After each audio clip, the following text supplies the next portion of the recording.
Imashini ordinateur 15 nivyo bijana hamwe na internet y'umuhora wa fibre optique byose hamwe bifise agaciro k'imiliyoni 59 n'ibihumbi birenga 600 n'ingabire ishiramwe BBS rijeje gukwiragiza internet mu Burundi byatanze kwishure shingiro Scapers ryo mu Yakabiga rikukira Ecclesia Katolika mu birori vyo gushikiriza icese iyo ngabire.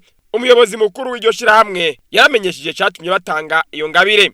Abavyeyi ikambere n'abarezi baratwegereye baratubwira yuko tworaba tukabafasha amanagena ndegera abo dukorana ndabashyigikiye cyimviro batubambira ati bandurorere turabe umwimbo w'umwaka uheze ingene umeze baramaze kubonera uwo mwimbo ingene wagenze wabaye umwimbo mwiza cyane aho BBS bwa mbere yungutse amafaranga arenga miliyaridi 4 n'imiliyoni 600 byaciye bitwugurira imiryango yo kugira turabe icyo twofasha abantu twabahaye mega 10 boyirishe ku kwezi ariko iyo twayibaye kuntu kandi tugiye kirekere cyane Rwanda mudusengera rero kugira tugume dukora dutera imbere umwaka uzatuzero umwe nkayo canke yasumbayo ukuza turaraba icyo tuza turatera cyane mu ndero twari twarabitanguye. Yabemereye ko BBS izobongera izindi machine ordinateur kuko basanze w'abanyeshuri ari benshi.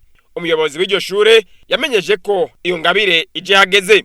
Ivyo buhinga nyene vyerekeye informatique byahora bitugora mugabo ndashimira Imana cyane yuko abarezi n'abantu uvuga rimwe bakumva inshuro 10 twihaye intumbero yo gutanga ubumenyi. Iri shure kuva rigitangura kwitwa Ecofo Monseigneur Scapers abana bamenya 100% muri cya kibazo cya leta. Nurongoye abanyeshure b'iryo shure shingiro Scapers Nyakabiga yarakuriye ubwatsi ishirahamwe BBS byabaronkeje iyo ngabire.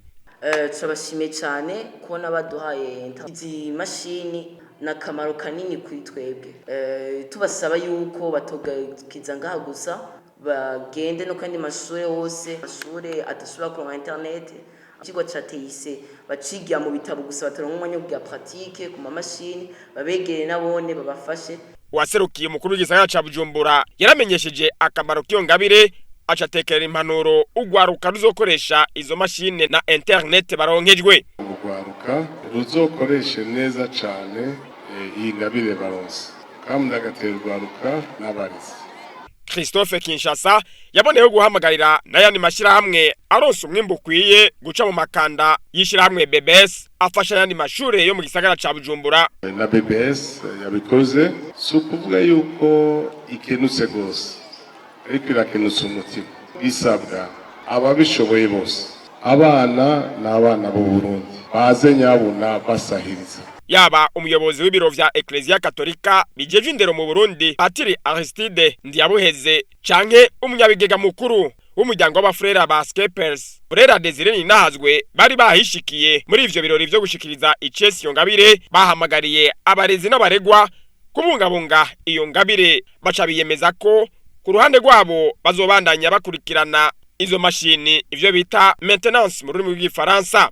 Ngo Ecclesia Katolika isanzwe ifasha leta y'u Burundi mu gisata c'indero ngo harakenewe ko haba abayitera intege cyane mu gutanga ubumenyi mu bijanye n'ubuhinga bwa none nkuko ishiramwe BBS ribikoze. Abaserukiye abandi mu barezi abaregwa n'abandi batumire bararonsa kanya ko gusangira umusa n'abarongo ishirahamwe BBS ryatanze iyo ngabire.